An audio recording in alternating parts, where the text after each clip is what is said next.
ginagawa nila talagang no, I'm not disappointed, I'm angry. Unfortunately, yung mga contractor, some politicians, they're also using this against me. Daming nagkalat na fake news, daming nagkalat na manufactured news na ako daw yung involved dito. For the past 3 years, inuupakan ko rito, lahat ng senador dito nagsasalita na. And yet, ngayon sa akin ho binabalik. Kaya itong mga contractors na to at itong mga to, iisa-isahin ko po ito in this hearing. Iisa-isahin ko po. And I swear to God, iisa-isahin ko po ito dahil nakakainit po ng ulo. Galit na galit si Pangulong Ferdinand Bongbong Marcos Jr. nang bisitahin para inspeksyonin ang umano'y 100% completed flood control project sa Barangay Piel, Baliwag, Bulacan nitong Miyerkules, August 20, 2025. Sa panayam ng media sa Pangulo, iginiit niyang taliwa sa report na kanilang natanggap ang sitwasyong kanilang nakita sa pag-i-inspeksyon nila sa nasabing lugar. Nilinaw ni PBBM na higit daw sa pagkadismaya ay mas nakaramdam daw siya ng galit sa tumambad na ghost project. Extremely more than disappointed. I'm getting very angry with what's happening here. Papaano naman? 220 meters, 55 million pesos. Completed ang record ng Public Works pero walang ginawa. Kahit isang araw hindi nagtrabaho. Ani PBBM, dagdag pa niya. Puntahan ninyo, wala kayong makikita kahit ano. Tuloy-tuloy ang pagbaha doon sa kanila. I'm not disappointed. I'm angry. Saad ng Pangulo. As of last month, June, ang report dito ay 100% complete at saka fully paid. Dagdag pa niya. Wala kaming makita na kahit isang hollow block, kahit isang ng simyento, walang equipment dito. Tahasan ding inamin ng Pangulo na isa raw ghost project ang kanilang nadatnan na dapat sanay reinforced concrete river wall project. Lahat itong project na to, ghost project. Walang ginawa na trabaho dito. Anang Pangulo, tinatayang nagkakahalaga ng 55,730,911 ang naturang proyekto. Samantala, matatandang mismong inamin ni Department of Public Works and Highways or DPWH Secretary Manuel Bunuan na pawang mga ghost project daw ang nangyari sa flood control projects ng PBBM admin. In Bulacan alone, Wawaw Builders had 85 projects amounting to 5.9 billion. There seems to be some ghost projects. Ani Bunuan sa investigasyon ng Senado sa anomalya ng flood control projects noong Martes, August 19. Matatandang sa kanyang ika-4 na State of the Nation Address or SONA nang ungkatin ng Pangulo ang mga anomalyang nangyari sa flood control na sa isa sa mga flagship projects ng kanyang administrasyon. Mahiya naman kayo sa mga kababayan nating naanod o nalubog sa mga pagbaha. Mahiya naman kayo lalo sa mga anak natin na magmamana sa mga utang na ginawa ninyo. Naibinulsa nyo lang ang pera, saad niya. Ayon naman sa Facebook post ni Senator Joel Villanueva, hindi po kayang tapalan ng kasinungalingan ang katotohanan. Malinaw na malinaw po mula mismo sa DPWH na fake news ang ikinakalat tungkol sa mga maanomalyang flood control program ng pamahalaan. Ani Senator Joel Villanueva.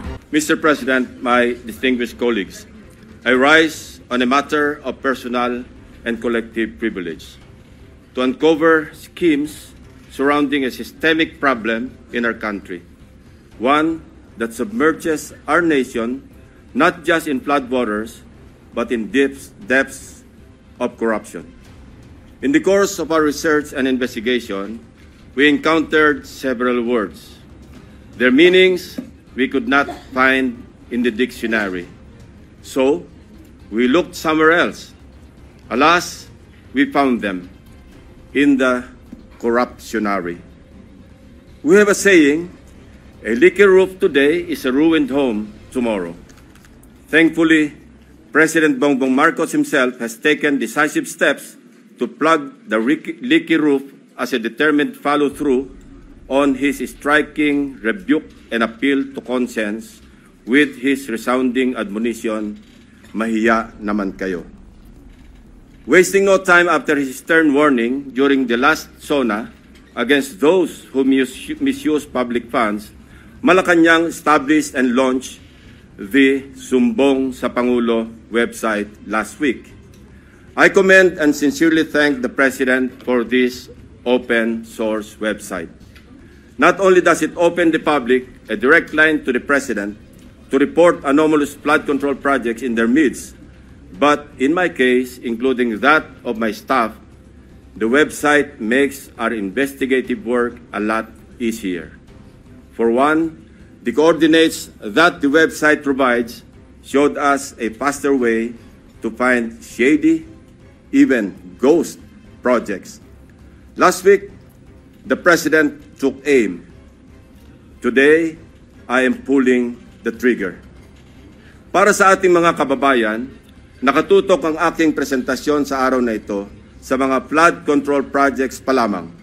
Hindi pa rito kasama ang iba pang mga infrastructure projects na punong-puno rin ng anomalya.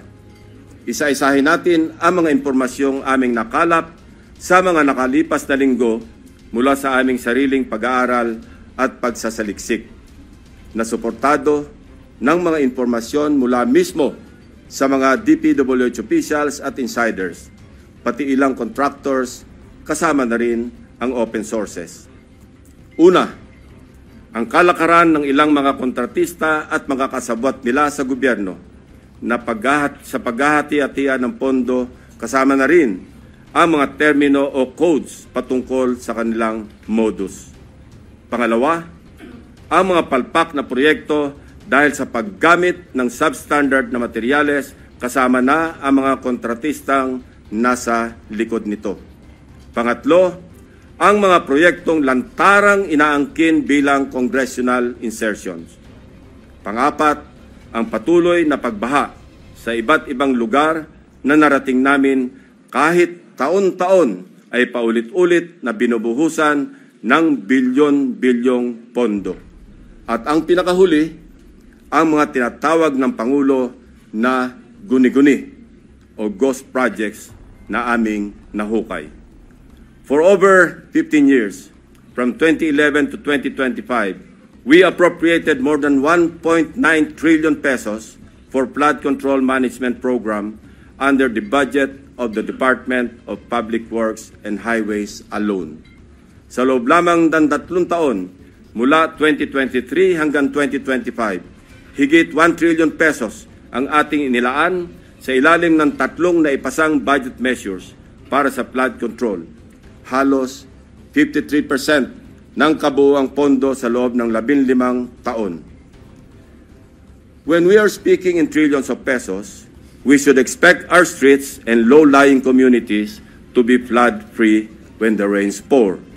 Gayunpaman, sa paghagupit ng magkakasunod na habagat at mga bagyong Krising, Dante at Emo, ilang linggo pa lamang ang nakalipas, kasamang winasak at inanod ng baha ang bilyon-bilyong pisong halaga ng mga flood control projects na halos bago at kakukumpleto pa lamang na dapat sana ay nagbigay proteksyon sa ating mga kabahayan at komunidad. Corruption has been so pervasive and systemic that doing so is like a piece of cake. And when I say piece of cake, I mean that funds for a specific project are divided, shares vary depending on greed, big parts swallowed by corrupt operators, both from the public and private sectors, leaving only crumbs for actual project implementation. May ilan pa ngang proyekto, hindi man lang nagtira para sa taong bayan. Ang tawag ng Pangulong Marcos dito, guni-guni o ghost projects. Mr. President, let me illustrate an example of the pie sharing in a severely corrupted project.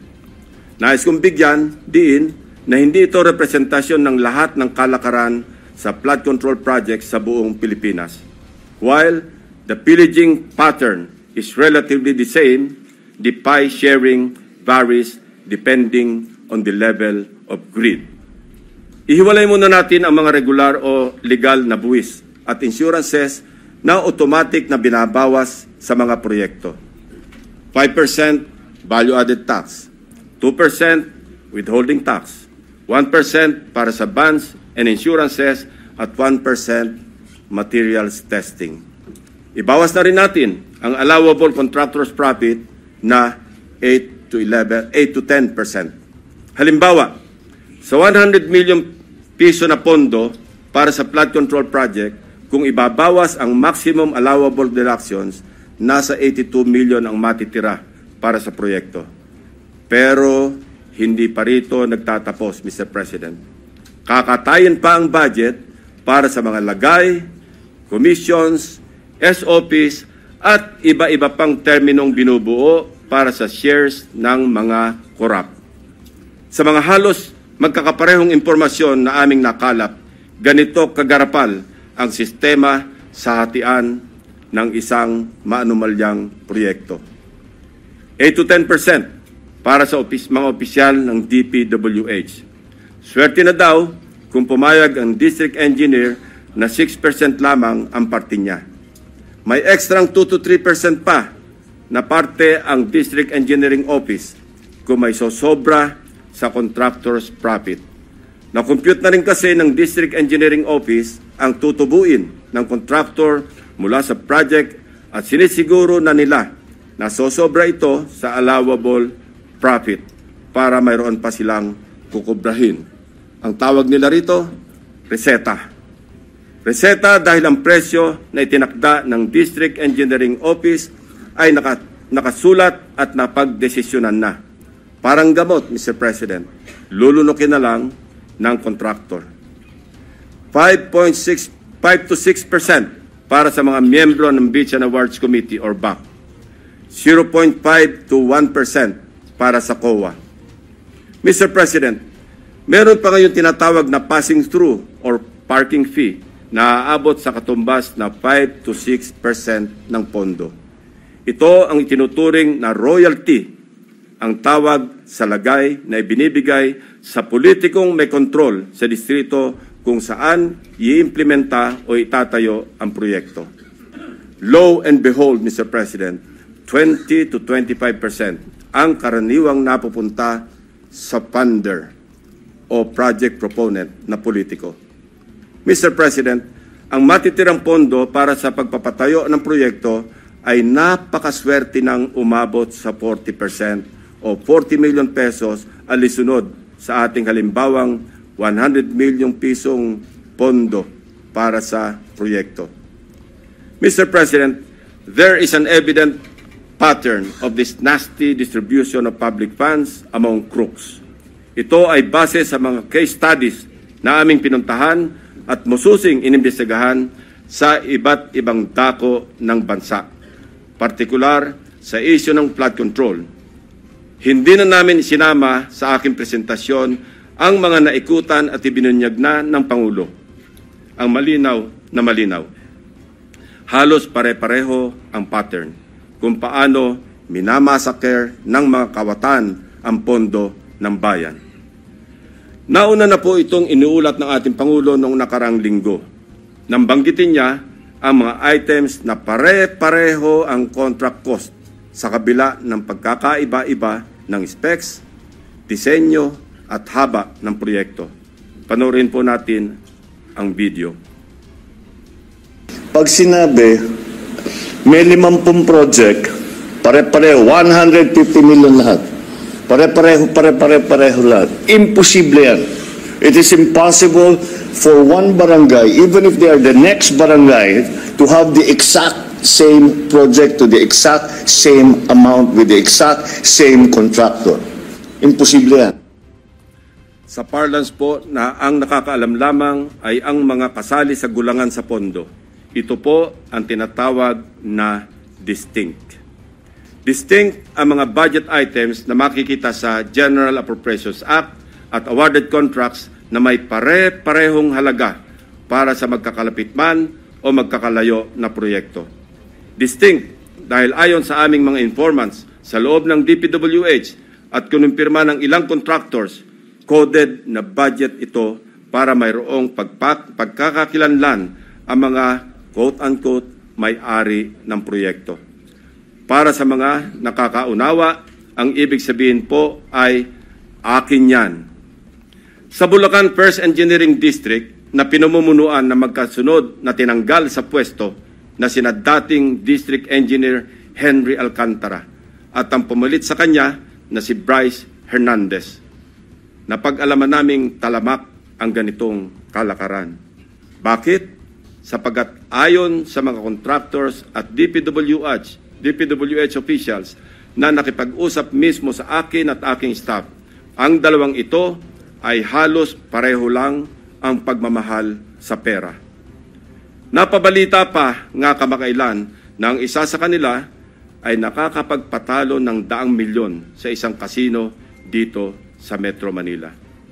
Mr. President, sa District Engineering Office na ito, sa ilalim ng pamumuno ng dalawang nabanggit na opisyal, para sa taong 2024, 28 proyekto ang pare-pareho ang pondo kahit magkakaiba ang specs, disenyo at haba. Distinct. Babalikan po natin, Mr. President, mamaya ang lalawigan ng Bulacan na aming maituturing na pinaka-notorious pagdating sa anomalya ng flood control projects base sa aming mga findings. Unahin muna natin ang kaso ng questionabling flood control project sa lalawigan ng Pampanga. 4 years now, the riverbank mitigation project in Candating, Arayat, has been the face of a failed flood control project.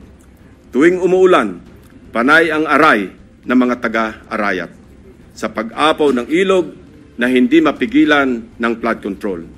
Mr. President, binisita ng aking mga staff ang Arayat nitong nakaraang 2 linggo lamang na tinamaan din ng hagupit ni Emong at nagdulot na naman ng pagguho ng ilang bahagi nito.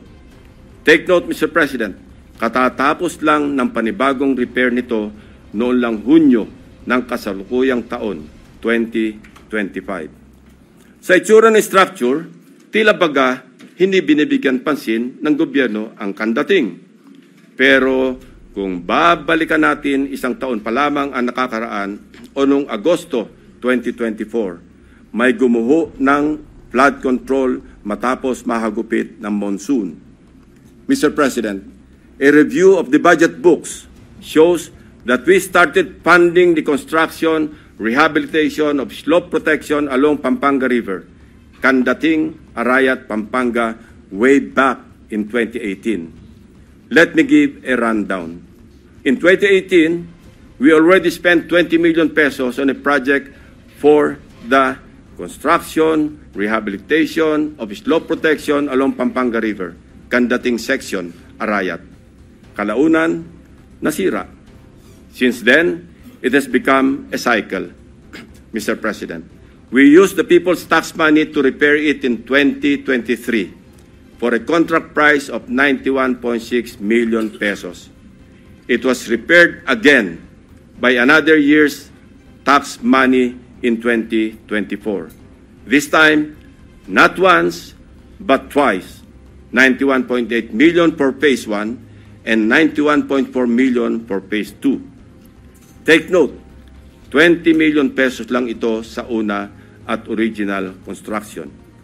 If the original construction cost was only 20 million pesos in 2018, why did the repair cost balloon to 350% or 91 million in 2023 and another 183 million pesos in 2024 or an overall increase of 815%? Aba, at nawili na ang funder ng Edmarie Construction na siyang palaging nananalong contractor sa Candating, Arayat, Pampanga noong 2023 at 2024. Naglagay pa ulit ng 100 million pesos ngayong taon. Buti na lang, pinigil ng Malacanang ang pag-release ng pondo. Distinct then, but in a very distinct way. As I mentioned earlier, all of these were awarded to the same mighty contractor, Edmarie Construction and Trading. In total, Edmarie bagged 274.8 million pesos in taxpayers' money for the rehabilitation and repair of Candating na tila hindi nagsasawa sa Kari Repair. Hindi lang po yan ang issue ng EDMARE. How can this contractor, with an unusual share of controversies, including being delisted as DHSUD builder in 2023, be trusted to rebuild its own consistently collapsing project, which has evidently come with great cost and loss to the government? Paulit-ulit ang pag-repair, ngunit ganito pa rin ang kalagayan sa kandating Arayat. Arayat ko po. Mr. President, magtungo naman tayo sa Hilagang Luzon, partikular sa probinsya ng La Union, kung saan matatagpuan ang Bawang River Basin, na kung saan matindi ang congressional insertions. Sa tulong ng mga concerned groups and individuals, napansin namin ang bilang ng flood control projects na bagamat wala sa National Expenditure Program noong 2024, ay biglang tumubong parang kabute sa General Appropriations Act ng nakaraang taon. Halimbawa, ang construction of flood control structure along Bawang River Basin. 2 items lamang na may tig 50 million pesos ang nakalaan sa bahagi ng Nagilian. Samantalang, ang bayan ng Bawang ay wala pong proyekto sa National Expenditure Program. Abracadabra, sa naipasang 2024 General Appropriations Act, nagkaroon ng 10 items na nahahati mula Package 1 hanggang Package 10 na may tig 98 million pesos ang biglang umusbong para sa Nagilian. Sa kabuuan, ang 10 packages na ito ay umabot sa 967.4 million pesos. Halos 1 bilyong piso kumpara sa 2 tig 50 million lamang sa 2024 NEP. Sa Bawang naman, 7 packages ang lumitaw na may magkakaparehong halaga, 89 million pesos each. Sa kabuuan, ito ay nagkakahalaga ng 623 million pesos mula zero budget sa NEP ng 2024. Sa aming masinsing pagkalkal, ay natuklasan naming iisang kontraktor ang naawardan ng lahat ng packages na ito, ang Silver Wolves Construction Corporation. Distinct pa rin, distinguished colleagues. Ito ang nabanggit kong pork barrel insertions kanina, Mr. President. Meron pang mas matinding congressional insertions, ipapakita ko sa inyo. Baco at Nauhan, Oriental Mindoro. Aguila congressional insertions. Mr. President, when flood control projects fail to stand against the tides, we are compelled to question the feasibility of the project and the technical capacity of the contractor. But what if an elected congressman or a political group claims ownership of the project?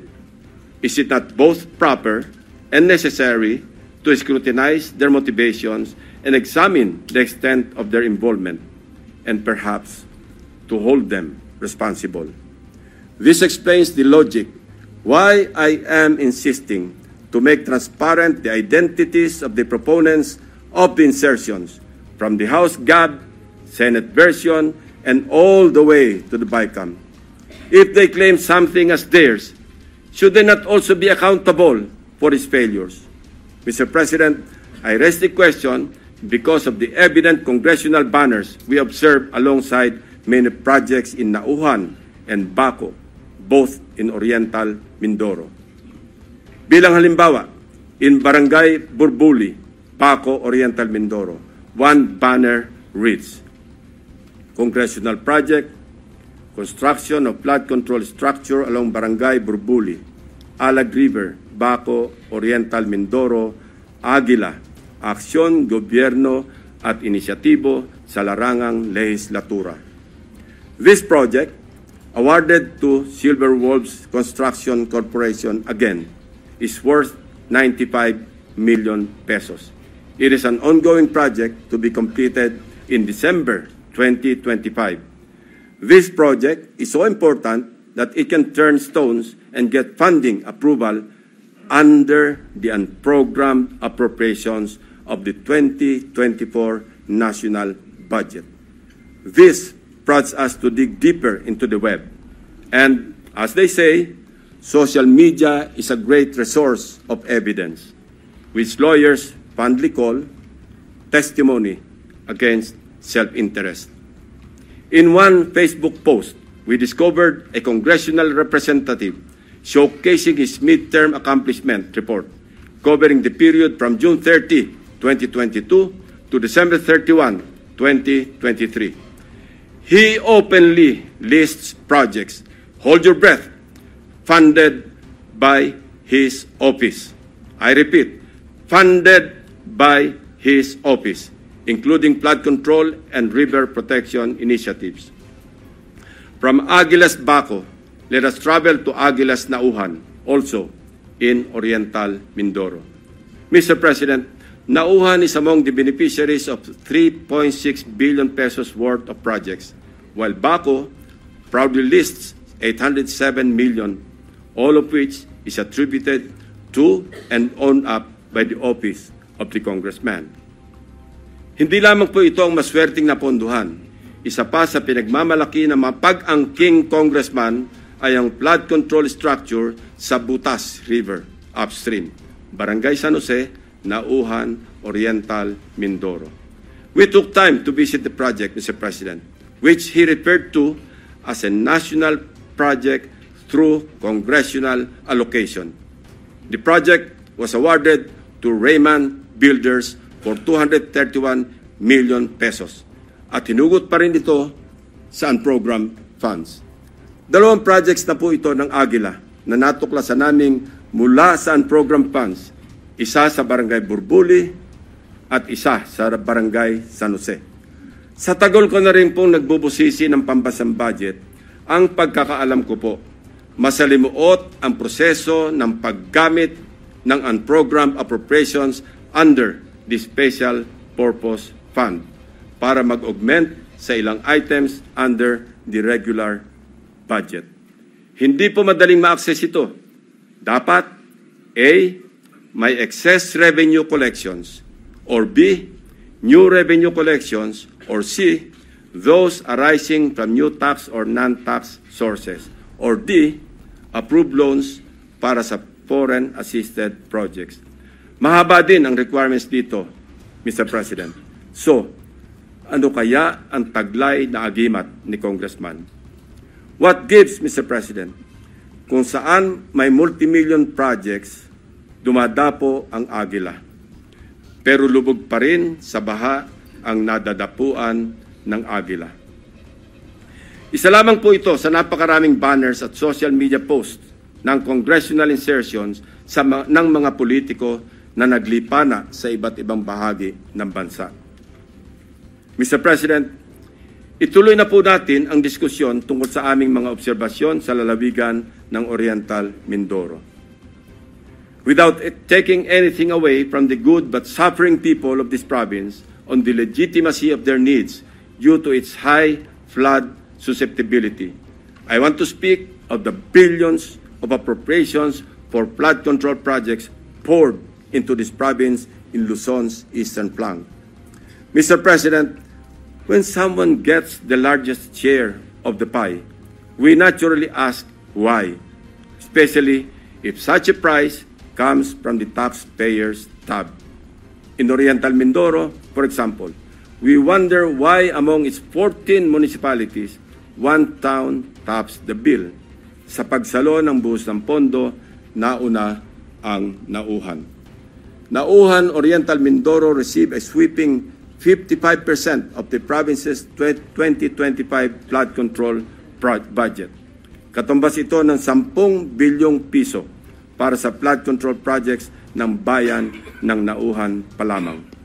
Fair enough, given the coastal topography of the municipality, which includes its lowland plains and extensive river systems such as Mag-asawang Tubig, Nauhan, and its people badly need flood control interventions.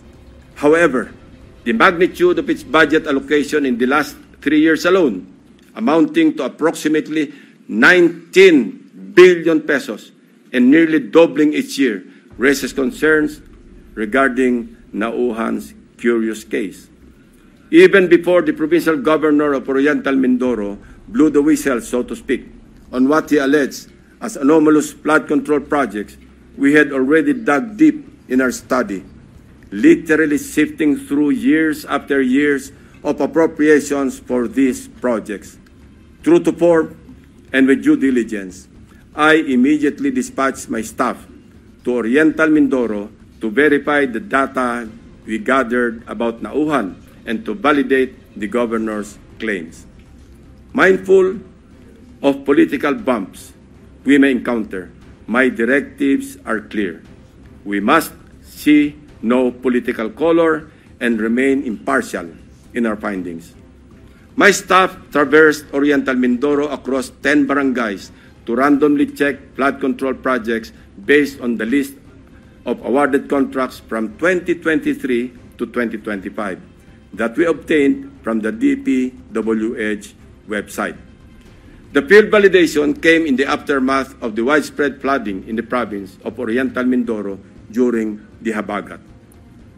Una sa aming listahan ang Barangay Mulawin. Sa 70 barangay ng Nauhan, Oriental Mindoro, ang Barangay Mulawin ay nakakuha naman ng 1.9 billion pesos. Sino kaya ang makapangyarihang funder sa Barangay Mulawin? We scoured the budget books from the National Expenditure Program, the House GAB, Senate version, and GAA, as well as the DPWH awarded contracts in Barangay Mulawin. Of the 1.9 billion pesos fund for 8 flood control projects, only 810 million pesos for 3 projects was included in the President's budget or NEP. The remaining 1.1 billion was inserted, I repeat, was inserted in the House version, Mr. President. Rightly so. Most of these congressional insertions were tagged for issuance of SARO or withheld by Malacanang, save for the curious case of 2 projects worth about 300 million pesos already awarded and ongoing construction with target completion in December 2025. Mr. President, sa buhos ng budget sa barangay na ito, inaasahan natin na may proteksyon na ang mga residente ng Mulawin mula sa baha dulot ng bagyo. Sa kasamaang palad, habagat pa lang at hindi pa man naitalang bagyo ang tumama sa probinsya. Gumuhuna ang ilang parte ng mga diking pinaggastusan ng 100 milyong piso. Inagos na rin ng tubig, baha, ang bilyong pisong danyos ng nasirang flood control.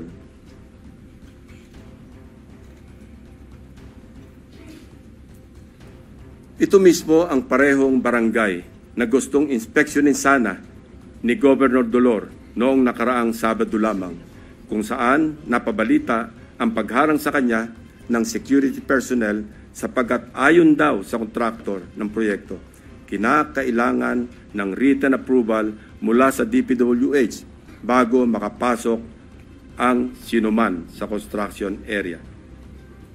Mabuti na lamang, napuntahan na rin po ng aking team ang di umano'y restricted area na ito noong unang linggo pa lamang ng Agosto. Actually pinagbawalan din ang aking staff na lumapit sa proyekto. Pero sapat na ang kuha ng aming drone upang makita ang mga depekto ng construction dito.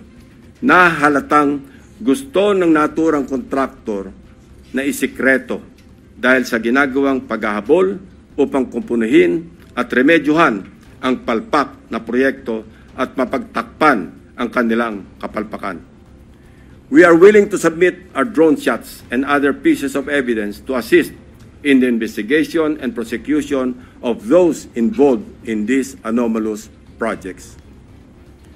Mula sa aming sariling footage, kitang-kita ang mga bahagi ng road dike na ginawa noong 2024 na gumuho.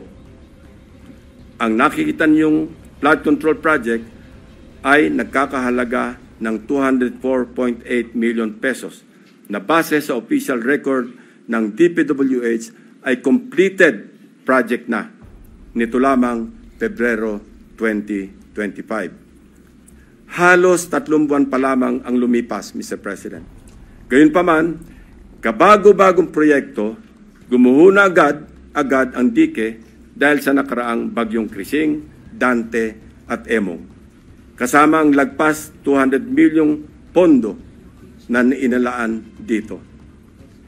Sa kahabaan pa rin ng Bukayaw River, natagpuan naman namin ang isa sa mga congressional insertion na nagkakahalaga ng 137 million at inaasahang matatapos ngayong Disyembre. Kasabay ng hagupit ng habagat, inanod na rin ang malaking bahagi ng binubuong dike. We heard grim stories about why these structures fall easily. From the improper embankment mix of gravel, sand, and stones, sheet piles cut in half, and lower-grade reinforcement steel bars. Tinipid, sinadyang minali, at shortcut ang pagkagawa. Sad reality, Mr. President, is mayroon na rin silang standard para sa substandard. We go to another top-billing barangay, Barangay Tagumpay. Barangay Tagumpay, still in Auhan, is another case of flood control. Sa taong 2023 at 2024, halos abot kamay na ng mga taga-Barangay Tagumpay ang tagumpay na layunin nitong maging ligtas sa mga pagbaha dahil sa halos 2.55 billion piso na pondong nilaan dito. Binubuo ito ng 10 proyekto sa paggawa ng road dike sa mag-asawang Tubig at Bukayaw River. Sa ulat ng gobernador na bineripika ng aking mga staff, ang mga bahagi ng bilyones na proyektong ito, 2 beses na pong nasira ngayong taon. Ang pinakamalala nitong nakaraang bagyong Emong. Sa mga larawan o video nakuha ng aming team, kapansin-pansin nga naman na imbes na graba, buhangin at simento, buhangin ang laman ng structure na ito. Kaya naman, ayon din sa mga residente, sa sandaling magkabutas, mabilis na pumapasok ang tubig at kinakain ang ilalim. Sa aming pag-iimbestiga, hindi rin daw di umano nasusunod ang dapat na lalim ng pagbabaon ng mga sheet piles na magiging suporta ng buong road dike. Isa pa sa nakita namin, ang Barangay Inarawan na dumanas rin ng pagguho ng bahagi ng river dike. Sa aming pagsisiyasat, isa ang barangay na ito sa pinakamaraming buhos ng proyekto noong 2023 at 2024. Tumabo po ito ng 1.764 billion piso para sa construction ng road dike sa kahabaan na mag-asawang Tubig. Sa lahat ng proyektong nilaan sa Barangay Inarawan, tanging ang SunWest Incorporated ang nakakopo ng mga proyekto. Ito ang kontraktor na una na nating narinig sa ulat ng Pangulo bilang pang-8 sa mga kontratistang nakakuha ng pinakamarami at pinakamalaking kontrata sa flood control. Mr. President, sinuyod din namin ang ilang pang-barangay na binuhusan ng pondo, ngunit hindi pa rin nakaligtas sa daluyong ng pagbaha dahil sa karamihan ay substandard, gumuho at hindi napanindigan ang pagiging flood control structure. Ilan sa mga ito ang mga sumusunod na ipapakita natin. Sa Barangay Pinagsabangan 2, higit 228 milyong piso ang pondong nilaan, pero ang reklamo ng mga residente, putol-putol ang pagkagawa ng river control. Malaking bahagi rin ito ang gumuho ng nagdaang habagat. Sa Barangay Melgar, nirereklamo ng mga residente ang mababaw na pagkakabaon ng mga bakal sa ginagawang dike. Sa taong ito, 3 coastal road shore protection ang itinatayo na ang suma total ay papalo sa halos 693 milyong piso. Sa Barangay Arangin, mayroon ding ongoing projects na nagkakahalaga ng 109 million ngunit hindi pa man tapos ay nasira na ulit dahil sa habagat.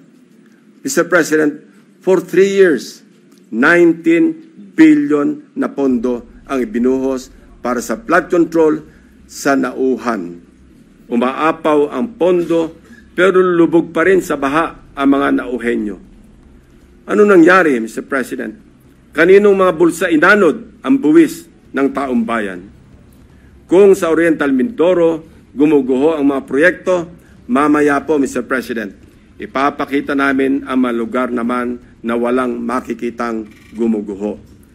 Hindi dahil sa matitibay ang paggagawa, kundi dahil hindi talaga maaaring gumuho ang guni-guni o ghost projects. Mr. President, sa Kalapit Barangay, sa Barangay Apitong, isa sa mga proyektong matyagang hinanap ng aking team ay ang construction of road dike along Mag-asawang Tubig River, Sitio Dique, Barangay Apitong, Section, Nauhan, Oriental, Mindoro, na na-award sa Elite General Contractor and Development Corporation. Ang halaga ng kontrata, 192.99 million pesos. Ayon sa dokumentong ito, mula sa DPWH website, completed na po ito. Ngunit, nang puntahan ng aking team, wala po silang nakitang proyekto sa Sitio Dique. Ayon din po sa pahayag ng mga residente, wala pong flood control na ginawa noong nakaraang taon sa kanilang sitio.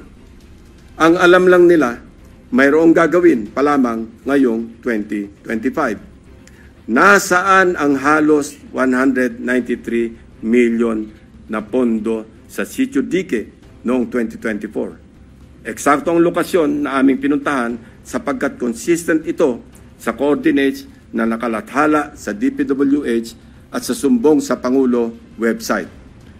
Guni-guni o guni-guni? Mr. President, distinguished colleagues, tuloy-tuloy na po tayo sa usapang guni-guni sa mga proyekto sa lalawigan ng Bulacan. Nasabi ko nga kanina ay ang pinaka-notorious sa aming mga case studies na sa ulat na rin ng mga taga DPWH officials at insiders at ilang contractors ay minumulto ng humigit kumulang 30 guni-guning proyekto. Una sa aming pinuntahan ang siyudad ng Malolos, kung saan kitang-kita ang labis na pagbaha sa kabila ng una ng napaulat na buhos ng pondo sa probinsya. Isa sa aming binisitang proyekto ng aking team sa Barangay Calero ay ang construction of riverbank protection na may kontratang nagkakahalaga ng 77 million pesos. Ang kontraktor nito, base sa record, ay Wawaw Builders at tag as completed as of October 2024. Gamit ang coordinates sa sumbong sa Pangulo website, madali naming natunton ang lokasyon ng proyekto. Inabutan po namin ang flood control structure na ayon sa mga residente ay sinimulang gawin ngayong taon, 2025 lamang. Ibig sabihin po, ang pondo nito ay nasa taong 2025, hindi 2024. Sigurado kami sapagkat iba ang contract ID nito base sa DPWH billboard na inyong nakikita sa screen. Kinumpirma din po ng mga residente na walang flood control project na ginawa sa lugar noong 2024. Ang malaking tanong, ano ang riverbank protection structure na pinonduhan at sinasabing completed dito? Ito po bang nakikita nating puting pader sa screen? Pader nga po yan, Mr. President. Perimeter fence ng subdivision. Mr. President, sari-saring gimmick, makapandaya lang ng milyones sa kaban ng bayan. Magtungo tayo sa susunod na barangay, Mr. President. Lula ng bangka, binagtas ng aking mga staff ang barangay Babatnin upang hanapin ang riverbank protective structure na pinondohan noong 2024. Ito ay nagkakahalaga ng 77 million pesos ulit na nakuha naman ng Darcy and Ana Builders. Mayroong flood control project na kumpirmado rin sa mga online videos na nahanap namin. Ang siste, hindi po ito ginawa noong 2024. 2018 pa po, Mr. President. Pinondohan din ito noong 2021, 2023, at 2024. Ayon sa mga residente, ang huling pagsasaayos dito ay nangyari noong 2023 na substandard din ang pagkakagawa. So, kanino napunta ang inilagak na pondo sa ilalim ng 2024 National Budget para sa proyekto na ito? Paulit-ulit ang pagpopondo kahit gawa na. Bagong style ito, Mr. President. Ilan pa kayang flood control projects ang ganito? Ang contractor nito na Darcy and Ana Builders. Nagmimistulang multo rin. Bakit kanyo? Base sa mga dokumento ng kumpanyang ito. Ito ay isang negosyo na rehistrado sa ilalim ng sole proprietorship at may address sa Cardona, Rizal. Sa pamamagitan ng simpleng pag-search sa Google Map, ay madaling makita ang gusali kung nasaan ang nasabing negosyo. Subalit, nang puntahan ng aking team ang address, ang kanilang inabutan ay gym at e-payment store sa halip na construction company. Wala na rin ang signage ng Darcy and Ana Builders sa dating nakakabit sa building. Maya-maya, ipapakita pa namin ang mga natuklasan naming proyekto na gawa o dapat ginawa ng nawawalang Darcy and Ana Builders. Sinuyod din po natin ang ilang barangay sa Hagonoy, Bulacan, na hanggang ngayon ay lubog pa rin sa tubig baha, Mr. President. Gamit ulit ang sumbong sa Pangulo website, hinugot namin ang exact grade coordinates ng proyektong aming nakita para tiyakin na sakto ang lokasyon kung saan tayo napadpad. Mr. President, the first subject project was in Barangay Carillo, Hagonoy, Bulacan. Supposedly completed on April 19, 2024. It was awarded to Darcy and Ana Builders and Trading for a sweeping price tag of 77.199 million pesos na naman. Mr. President, gusto po ba ninyo makita ang itsura ng isang 77.199 million pesos worth na riverbank protection structure? Tingnan po natin. Nasaan na nga ba? Ewan ko, Mr. President, dahil wala tayong makita. Kahit ano pang suyod ang gawin namin, hindi namin makita o mahagilap ang flood control project ng Darcy and Ana Builders. Hello, Darcy. Ang Ana and Ana, nasaan ang flood control? Tumawid naman tayo sa Barangay Abulalas, sa bayan pa rin ng Hagonoy. Silipin natin ang Tatak Darcy and Ana Builders Flood Control Project. Sinuong ng aking team ang baha sa Barangay Abulalas, Hagonoy para hanapin ang proyektong Construction of Riverbank Protection Structure mula sa Darcy and Ana na nagkakahalaga ng 77.199 million pesos na naman. Ito po ang tumambad sa amin, Mr. President. Nakikita niyo po ba ang pagkakatayo ng flood control structure?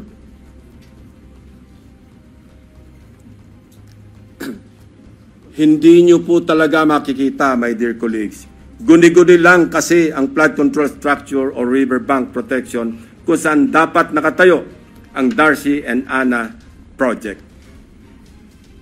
Iba rin ang kaso sa Barangay Iba.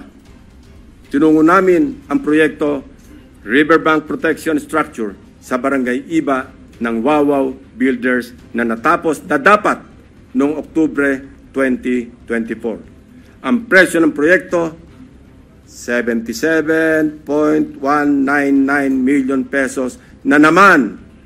Pagdating ng aming team sa exact coordinates, mayroong kasalukuyang tinatayong istruktura.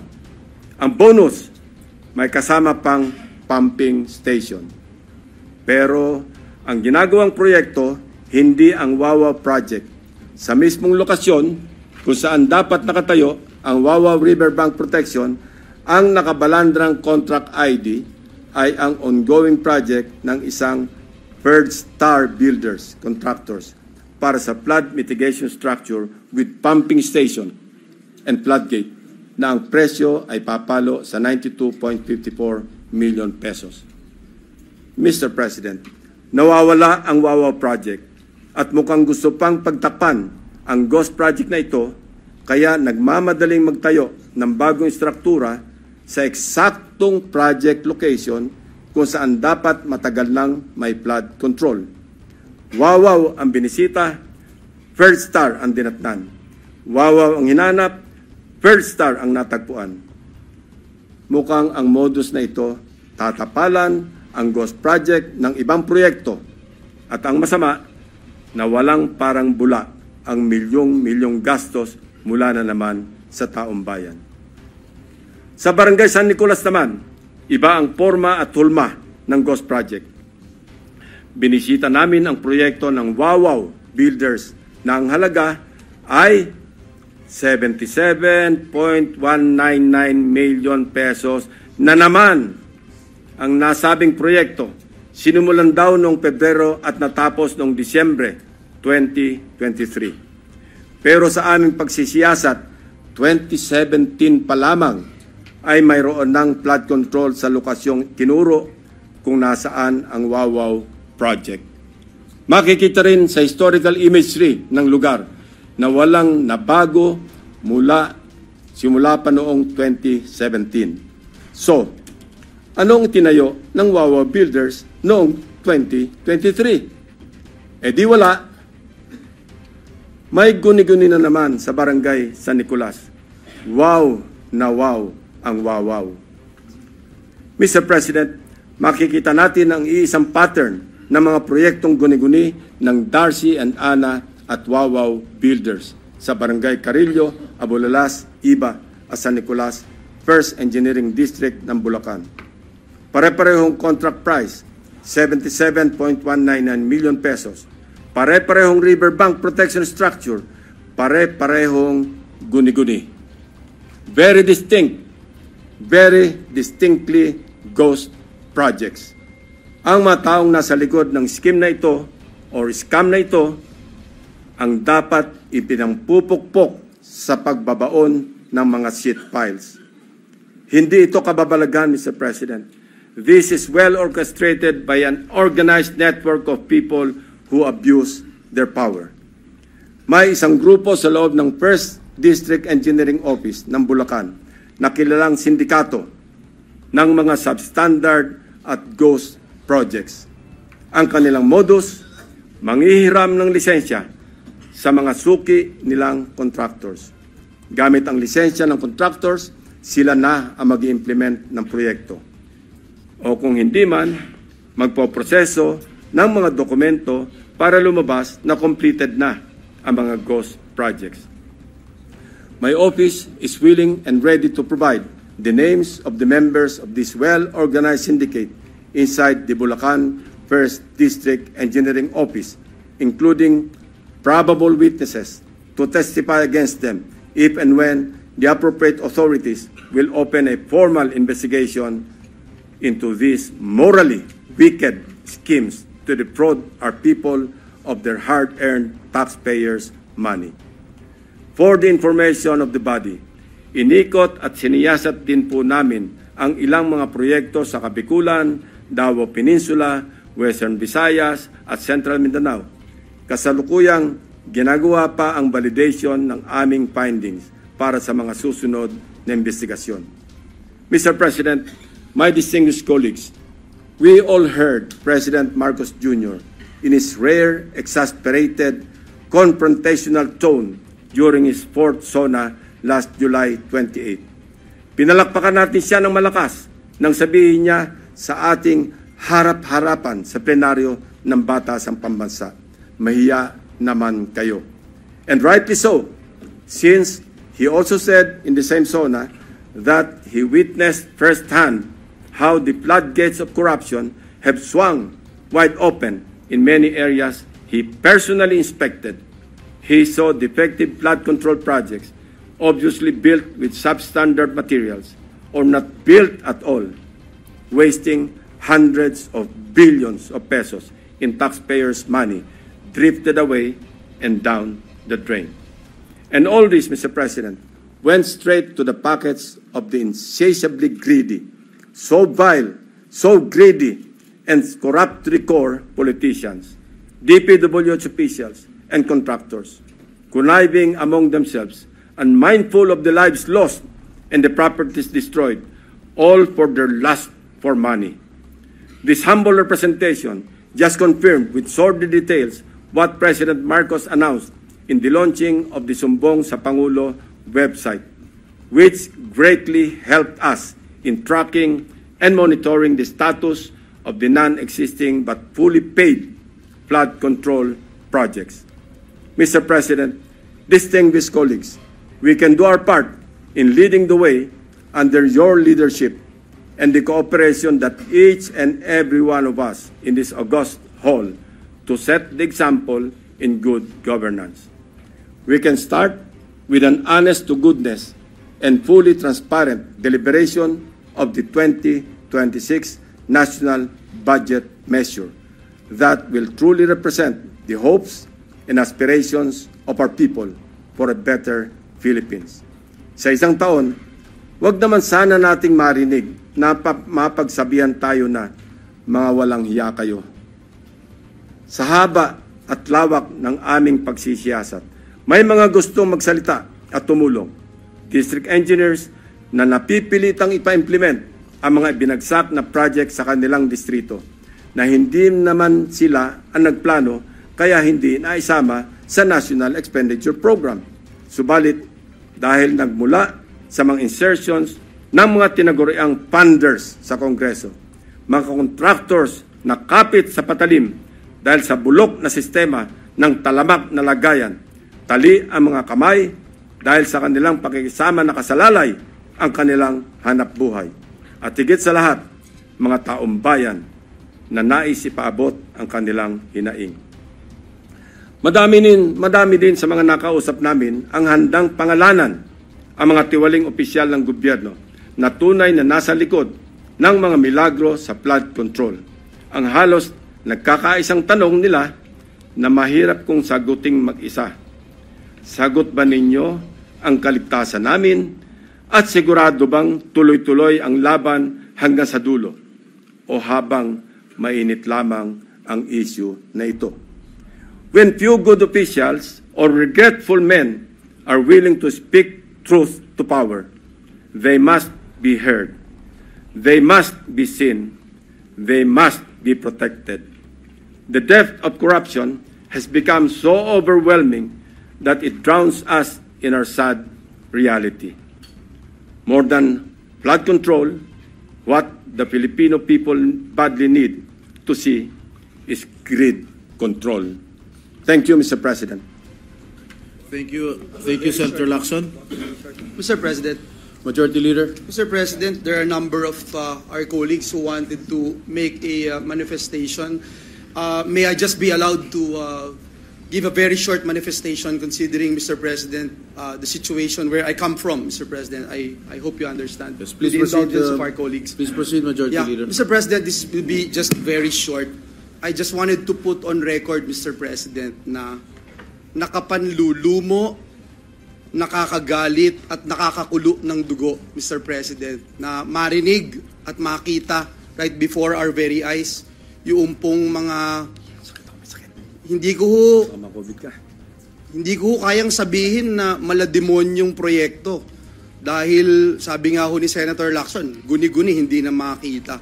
Siguro ito po yung dahilan kung bakit for the past 3 years, siguro naiintindihan na ako ni Senator Bato, ni Senator JV, the past 3 years, bakit ako nanggagalaite. 3 taon ko na po itong sinasabi, itong mga kalokohan sa flood control program. Mr. President, ginahasa po ng flood control program ng gobyerno ang aming lalawigan sa Bulacan. Nakakalungkot po, Mr. President, sapagkat pag tinignan nyo rin po itong 2025 flood control budget, Mr. President, yung binabanggit po ni Senator Ping na pare-pareho po yung amount, ganito pa rin po. Total of 14 billion. sa lalawigan ng Bulacan. Mr. President, nandito po yung ilang mga mayors natin. Nandito po si Mayor Bong, si Mayor ng Balagtas, Mayor ng San Miguel, Bulacan. Nandito po sila para suportahan ang Senado, para magkaroon ng no nonsense, no secret cows, Mr. President, na investigasyon at masiguro na magkaroon ng hustisya ang aming minamahal na lalawigan.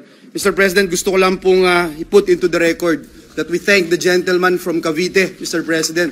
We have been looking forward to seeing him here in the Senate dahil alam natin, Mr. President, may mangyayari na dito sa ating ginagawang investigasyon at mapapanagot ang dapat mapanagot. And again, I appeal to the members of this August Chamber to help not only our great province of Bulacan but also all provinces in the Philippines. Maraming salamat, Ginoong Pangulo. May I give the floor to our Minority Leader who is seeking the floor, Mr. President. Thank you, Majority Leader. Before I recognize the Minority Leader, the Chair would also like to thank Senator Lacson for his bombastic privilege speech and congratulate him.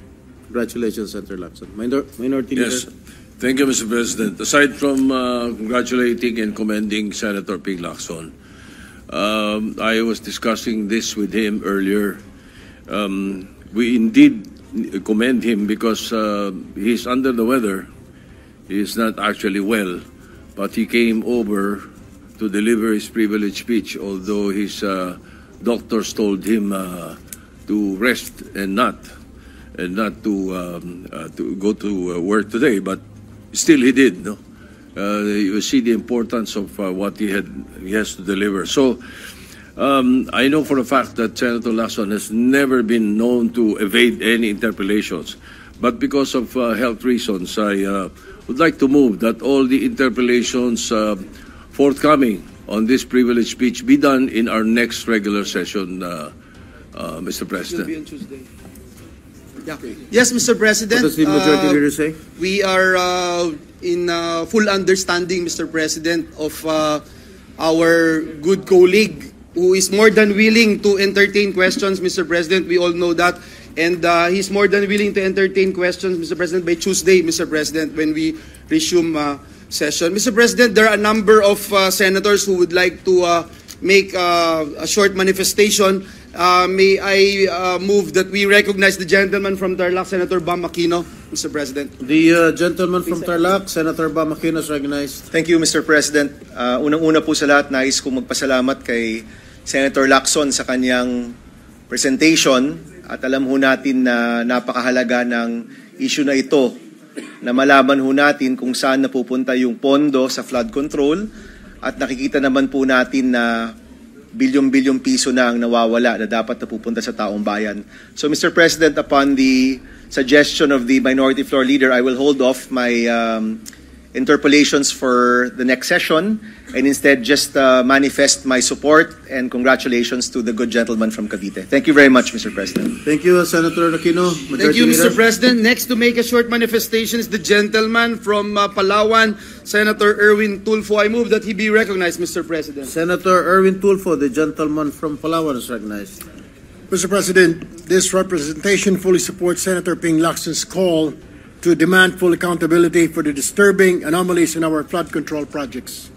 Kahapon lamang po sa Senate Blue Ribbon Committee na pinamunuan ni Senator Marcoleta na siwalat ang sandamakmak na ghost flood control projects. Kawalan ng master plan at pagpabor sa ilang mga probinsya, gayong hindi naman po kasama sa listahan ng mga flood-prone areas. Nakakapanlumo dahil sa kabila ng bilyon-bilyong pondong inilaan sa flood control projects na ito, ay marami pa rin sa ating kababayan ang nalulubog sa baha. Sa DPWH pa lamang po ay meron na tayong inilaang halos 996.5 billion pesos o halos 1 trilyon, Mr. President. Ito ay mula sa GAA sa ilalim ng Flood Management Program. Hindi pa po kasama rito ang budget na inilaan sa DNR, MMDA, at iba pang mga ahensya para rin sa pagkontrol ng baha. Ulitin ko po, this is nothing less than a grand robbery of our nation. It is for this reason, Mr. President, that I also filed Senate Resolution number 31, which seeks to investigate reported abuse of flood control programs and related projects. Senate Resolution number 70, which seeks to investigate illegal construction of structures and waterways in Palawan, and Senate Bill number 769, which seeks to institutionalize Metro Manila Drainage Master Plan as a long-term strategy for drainage infrastructure development. Mr. President, harap-harapan na pong niyanakawan ang taong bayan dahil sa kakulangan ng pananagutan. Our people deserve no less than truth, transparency, and justice. Huwag na po nating hintayin na lumubog ulit ang bayan bago tayo kumilos. Let's build a Philippines that doesn't just survive the floods, but rises above it. Maraming salamat, Mr. President. Thank you, Senator Tulfo, Majority Leader. President, next to make a short manifestation is our Deputy Minority Leader, Senator Risa Hontiveros. I move that she be recognized, Mr. President. The Deputy Minority Leader, Senator Risa Hontiveros, recognized. Salamat po, Mr. President. Mr. President, I applaud the sponsors' courage in bringing to light these harrowing and urgent issues of large-scale corruption. Kaisa niyo po ako sa labang ito, Senator Ping. May nabasa po ako sa Facebook, Mr. President. The Philippines is not poor. We are plundered. I could not agree more. Ang Pilipinas po ay hindi isang mahirap na bansa. Biktima lang tayo ng kalat at sistematikong pagnanakaw. Dahil sa korupsyon, ng kaunti, patuloy na naghihirap ang karamihan. Sa estimasyon mismo ng gobyerno, nasa 20% o 1/5 ng kabuoang budget ng bansa ang nawawala taon-taon sa korupsyon. Katumbas po yan ng tinatansyang 1.6 trillion pesos na ninanakaw mula sa mga Pilipino kada taon. 1.6 trillion. Kahit ako po ay nahirapang maintindihan kung gaano kalaking pera yan. Chineko po, at sa 1.6 trillion pesos, pwede na tayong mamigay ng tig-1 milyong piso sa 1.6 milyon na tao. Nakakalula po. Lahat na yan habang nalulunod na ang mga karaniwang Pilipino. Nalulunod sa taas ng presyo ng bilihin, sa trabahong hindi sapat ang kita, sa kalamidad at sa kawalan ng tugon at serbisyo publiko. Mayorya po ng mga Pilipino ay kumakayod ng tapat at nakikipagsapalaran ng patas. Insulto po na ang buwis na kinakaltas at dapat ginagamit para sa kanila ay inaanod lang sa baha ng korupsyon. Hirap na nga ang Pilipino, ninanakawan pa. Kung ang karaniwang Pilipino po ang magnakaw, kulong agad at pwedeng masira na ang buhay. Pero ang pagnanakaw ng mga opisyal sa pamamagitan ng korupsyon, parti-parti lang po, parang parti na po ng buhay na tanggap ng lahat. Hindi ko po yan matatanggap. At makakaasa po si Senator Lacson sa pag-usisa sa isyung ito. Salamat po, Senator Ping. Mabuhay po kayo at pagaling po kayo ng lubos. Salamat po, Mr. President. Maraming salamat, Senadora Hontiveros. Yes, Mr. President. Senator Pia Cayetano is also seeking the floor. May I move that she be recognized, Mr. President? The gentlelady from Taguig, Senator Pia Cayetano, is recognized. Thank you, Mr. President. Just a short manifestation. Sa Tuesday pala magpapatuloy ang ating debates. Mag-i-interpellate din po tayo. I just want to join our colleagues in expressing my disgust and I am at a loss for words sa napakasamang sitwasyon na binunyag ni Senator Ping Lacson. Papasalamat tayo sa kanya na pinakita niya to and in very detailed ang kanyang presentation. Ako po ay taga Tubong Bulacan din, kaya si Senator Joel, I attest to the fact na bagyo-bagyo na lang, hindi ko sasabihin taon-taon kasi kung ilang beses tayo daanan ng bagyo, ilang beses din siya tatayo at mag-e-express ng lungkot, galit sa walang katapusan na bagyo, tapos panay ho ang punta niya dyan, walang katapusang pagre-relief efforts, na samantalang pala itong mga relief efforts natin, hindi na pala kailangan gawin kung nagawa lang ito ng maayos. I personally am shocked that pwedeng mangyari yung gano'n na paulit-ulit lang na pinupondohan ang Ghost Project, o di naman kaya paulit-ulit na binabalikan lang ang proyektong sobrang substandard. Tapos, yung pala yung sabi nga ni Senator Ping, may standard na ang substandard. We owe the Filipino people better. Lahat ho tayo, we have, now that napakita ito, siguro tuloy-tuloy na ang paglalabas ng mga contractors na sangkot dyan. Hindi ho ako involved sa hindi ako familiar din sa budget ng DPWH, pero I am familiar with the projects sa education at saka sa health. At kahit doon po, paulit-ulit naming sinasabi sa mga state universities, pati sa mga DOH officials, na pagka yung contractor hindi nakaka-deliver, huwag nyo nang ulitin, huwag nyo nang i-delist nyo na yan. Kaya yung pinakita kanina na yung pangalan ng contractor, delisted na siya, pero nabigyan pa rin ng project. Paano ba nangyayari yung mga ganon?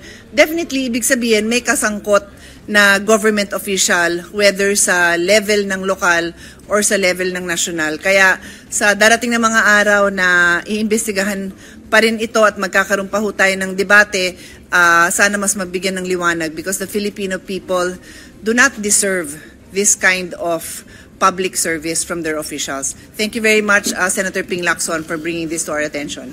Thank you, Senator Pia. Cayetano, Majority Leader. Yes, Mr. President, the gentleman from Pampanga who's also affected by flooding, Senator Kiko Pangilinan, is also seeking the floor. May I move that he be recognized, Mr. President? Senator Kiko Pangilinan is recognized. Maraming salamat sa ating karatig lalawigan ng Bulacan, kinatawan ng Bulacan. Sa Pampanga, totoo po yun. Itong nakaraang bagyo, matapos yung pagbabaha, 16 sa 18 mga barangay sa hometown ng aking tatang, my father, lubog. Pati ang mga bayan ng Pampanga, lubog din. At nakakagalit nga itong naging expose ni Senator Ping Lacson. We laud him for his consistency in with a fine-tooth comb binubusisi yung ating budget, yung General Appropriations Measure. Mr. President, actually, baka maaring sagutin next week, pag magaling na po si Senator Lacson dito sa aking simpleng katanungan. Sa ganitong katinding trilyong pisong halaga ng pagnanakaw sa gobyerno sa ilalim ng public works, ang magiging tanong ko sa Martes sa privilege speech ni Senator Lacson ay, bakit hindi pa nagre-resign yung Secretary ng Public Works? Yun lang po. At naway maisagot sana ng maayos. Kung hindi man ni Senator Lacson, baka dapat yung Secretary of Public Works ang sumagot. Maraming salamat po. Thank you, Senator Pangilinan. Mr. President, next to give her manifestation is the distinguished lady from Antique, Senator Lauren Legarda. I move that she be recognized, Mr. President. The gentle lady from Antique is recognized, Senator Legarda. Thank you, Mr. President. I rise today in support of the privileged speech of our esteemed colleague, Senator Ping Lacson, and I echo his outrage at the corruption that continues to stain our flood control programs and many other public projects. Billions and possibly trillions of pesos are lost, substandard works are delivered, and yet year after year the floods still come washing away homes, dreams, and lives. That is why we support this long-term approaches, and there is a proposed tapat na paglilingkod pending measure which does not only punish wrongdoing but seeks to prevent it by embedding strategies that promote integrity in planning, budgeting, and service delivery by protecting whistleblowers by making agencies map their own corruption risks and by teaching integrity as early as our schools.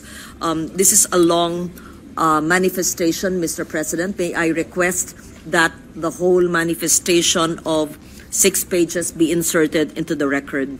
I would like to commend our esteemed colleague despite his being under the weather. And yes, we must investigate, we must prosecute, but alongside we must also nurture a culture of tapat na paglilingkod so that the next generation will not even think twice about choosing honesty.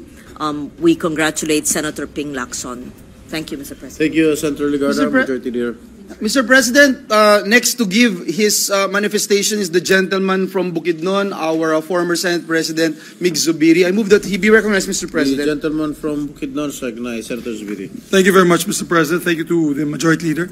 Mr. President, nakakalula talaga yung speech ng ating kasamahan na si Senator Lacson. I'd like to congratulate him for his very thorough investigation of the case. Biro mo, may isang bayan, Mr. President, na nakatanggap ng 3.2 billion worth of projects, particularly flood control in Oriental Mindoro. Kinumpute ko po yan, Mr. President, at 3 million lang per classroom. That is 1,066 classrooms. Baka yung backlog ng buong Mindoro na fund na po sa DepEd kung inibigay po natin itong pondo para sa classroom building program at wala na pong backlog ang Mindoro, Oriental Mindoro. Kung dyan na lang po natin nailagay kaysa sa mga flood control projects na nakikita naman po natin substandard, nagko-collapse at mukhang money-making racket lamang po, Mr. President. Mr. President, I laud our distinguished colleague, Senator Lacson, for this speech, but I'm hoping that he can give a part 2. Kasi po, kulang pa po yun. For example, kung saan pong home video ng aking nanay sa Bicol, marami din pong ghost project sa Bicol, maraming palpak na project sa Bicol, lalo na sa home province of my mother in Albay. I was there last year distributing rice to my kababayans in Libon, where my mom is from, and we also delivered to the provincial capital. At that time, yung tanong po ng mga reporters sa akin, anong maitutulong nyo sa mga problema naming baha dito sa Bicol? At alam ko na po nung panahon pa na yun na napakalaki na ang natatanggap nila pero wala pa rin nangyayari. So sana may part 2 po niyan at may labas din po natin yung mga kapalpakan nito mga contractors also in the Bicol region and other parts of the Philippines where we can see these discrepancies, Mr. President. So once again, maraming salamat kay Senator Lacson, but we're still hoping that the Blue Ribbon Committee can go down even further in naming the proponents of these projects. Kailangan natin malaman. Yung mahirap po kasi, hindi ko po alam sa House kung may lalabas ba nila yung proponents. Dito sa Senado, ilabas natin ang proponents ng mga projects na to. Pati doon sa House, sana mailabas din nila. And I laud Congressman Toby Chanco for trying to come out with that list of proponents in the House. I congratulate him as well and I wish him luck. Maraming salamat, Mr. President. Thank you, Senator Zubiri. Majority Leader. Yes, Mr. President, I would just like to join the statements made by our former Senate President, Senator Mig Zubiri. Mr. President, ilalagay ko uli sa talaan ng bulwagang ito. Noong 2023, 1.079 billion pesos a day ang budget ng DPWH alone. 2024, 1.342 billion pesos a day ang budget ng DPWH alone.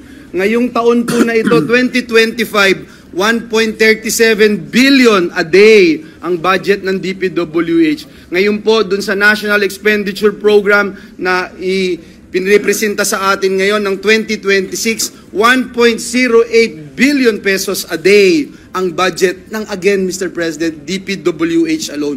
Mr. President, bago ko po isuspend ang konsiderasyon ng privilege speech ni Senator Ping Lacson, muli pinapasalamatan po natin siya at yung pong binabanggit niya na pare-parehong amount na sa ibang probinsya, ganun din po yung nakita namin doon sa probinsya ng Bulacan for this year.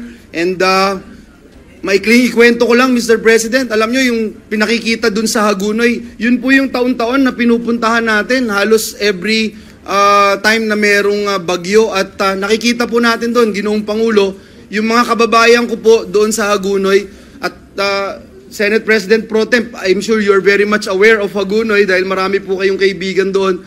Tinatali po nila, Mr. President, yung kanilang sasakyan. Fortuner man yan o pick-up, itatali po nila, Mr. President, doon po sa poste.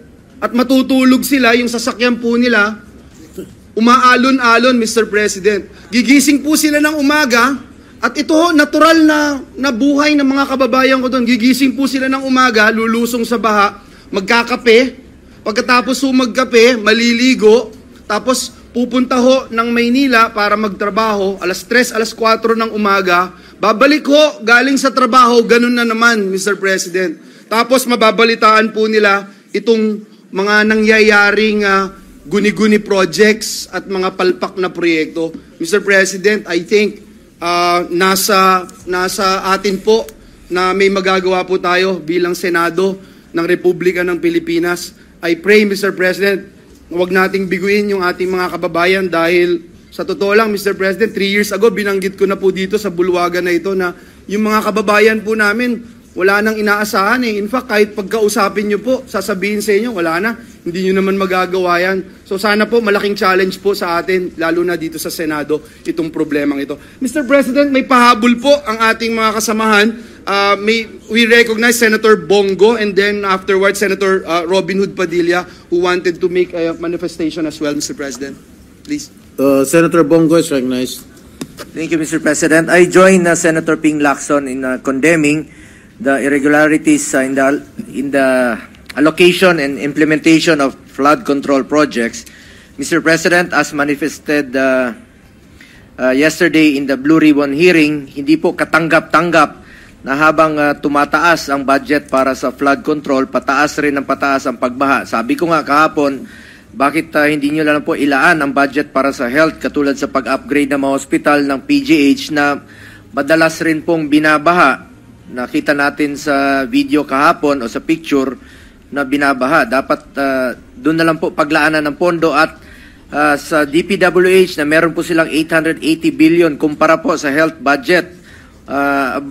More than 1/3 lang po ang pondo ng health kumpara sa DPWH. Bakit hindi na lang po ilaan ng pondo para sa ating mga healthcare workers na marami pa pong hindi nababayaran ang health emergency allowances? Ano ba ang mas importante sa inyo? Serbisyo na pinaghirapan, services rendered, o mga proyektong ginagawang gatasan? Natanong ko nga ito kanina sa health hearing sa mga unprogrammed appropriations, baka pwede nyo naman pong unahin na lang pondohan itong mga HEA na obligasyon po ng ating gobyerno.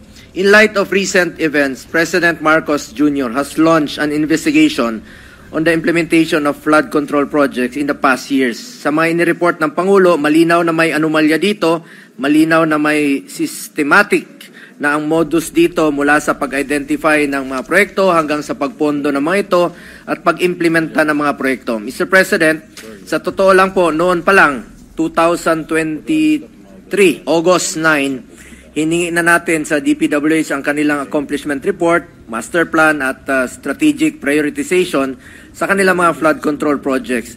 During the hearing, tinanong ko mismo kay Secretary Bonoan na bakit may mga flood control na pinaglagyan ng proyekto na wala namang tao, wala namang kinokontrol o pinoprotektahang tao, wala namang kinokontrol na baha. Pero doon po nakalagay sa mga liblib na lugar. That was August of 2023. Mr. President, allow me also to take this opportunity to clarify and answer malicious reports, no? Kasi ako po, wala pa ako sa mundong ito. Yung aking pamilya may negosyo na po.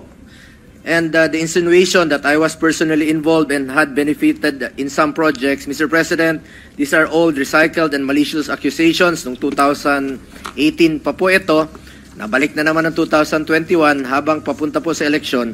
Ulitin ko po, for the record, wala po ako sa mundong ito. Meron na po negosyo ang aking pamilya. Pero ni minsan po, ni piso, hindi nakinabang ang aking pamilya sa pagiging taong gobyerno ko. In fact, hindi po nakakalapit ang aking mga kamag-anak, kahit na nasa Malacanang kami noon, hindi po sila nakakalapit. At isang naging kondisyon ko noon, Mayor pa po si former President, former Mayor Duterte, na kung lalapit po ang aking kamag-anak, ay ako po ang magre-resign sa kanya. I observed delikadesa at yun lang po ang puhunan ko sa mundong ito, ang aking pangalan. At alam nyo naman po, uso po yung name dropping, yung ibang mga kamag-anak natin, yun pa ang nagpapa-VIP, yun pa ang nagpapa-importante.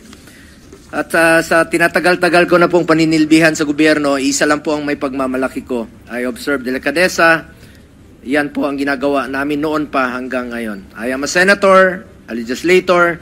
Wala po akong kinalaman sa implementasyon ng kahit na anong proyekto, lalong-lalo na po sa pag-identify at na makikinabang po ang aking pamilya. At ngayon, I also co-authored Senate Bill number 783. Ang panukalang ito ay layong ipagbawal na pumasok sa anumang kontrata ng gobyerno mula sa national level hanggang sa LGU level. Ang mga kamag-anak ng government officials hanggang sa 4th civil degree of consanguinity